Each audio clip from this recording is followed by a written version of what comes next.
A paz do Senhor, meus irmãos, a leitura semanal de sábado, 27 de janeiro de 2024, tem como título Um convite à firmeza. O texto bíblico encontra-se na segunda carta de Paulo a Timóteo, capítulo 3, do versículo 14 ao 17, que diz assim: Tu, porém, permanece naquilo que aprendestes e de que foste inteirado, sabendo de quem o tens aprendido, e que, desde a tua meninice, sabes as sagradas letras que podem fazer-te sábio para a salvação, pela fé que há em Cristo Jesus. Toda escritura divinamente inspirada é proveitosa para ensinar, para redarguir, para corrigir, para instruir em justiça, para que o homem de Deus seja perfeito e perfeitamente instruído para toda boa obra. Queridos, os cristãos de Éfeso enfrentavam muitas dificuldades.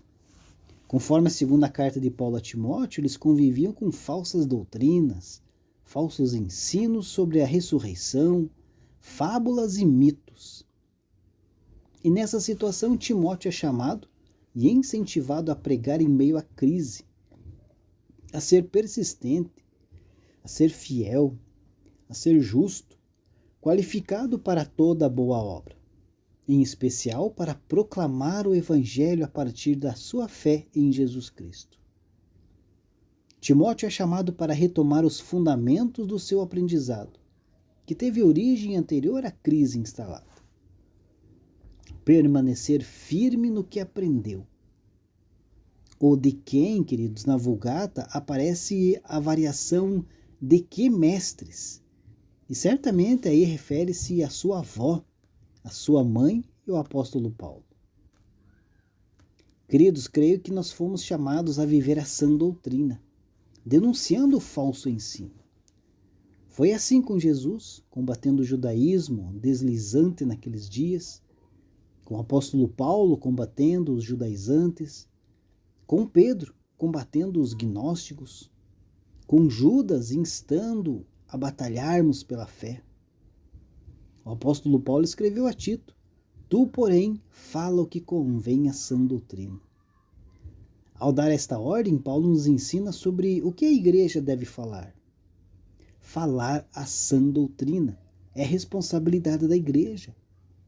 Ela deve ser conhecida por isso. A sã doutrina é a sua voz. É por isso que ela está neste mundo.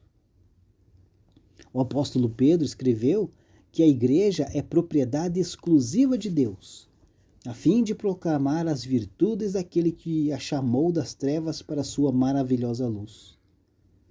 A igreja tem a responsabilidade de tornar o caráter de Deus conhecido. É preciso proclamar as virtudes de Deus, e a igreja faz isso quando fala o que convém à sã doutrina. Falar a sã doutrina é a responsabilidade da igreja. A sã doutrina ensina o jovem a ser criterioso.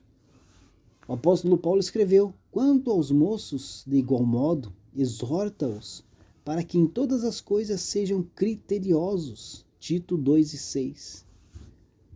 Em todas as coisas, os jovens devem ter critério. Ter critério, queridos, fala de ter uma mente sadia. Os jovens são facilmente corrompidos pelos maus conselhos deste mundo. Basta conferir o número de ordenanças que a Bíblia dá quanto a isso. O livro de Provérbios, por exemplo, é intenso em falar a eles. Para muitos jovens, o que a maioria está fazendo não parece ser errado. Não é sem motivo que o apóstolo Paulo os ordena a serem criteriosos em todas as coisas.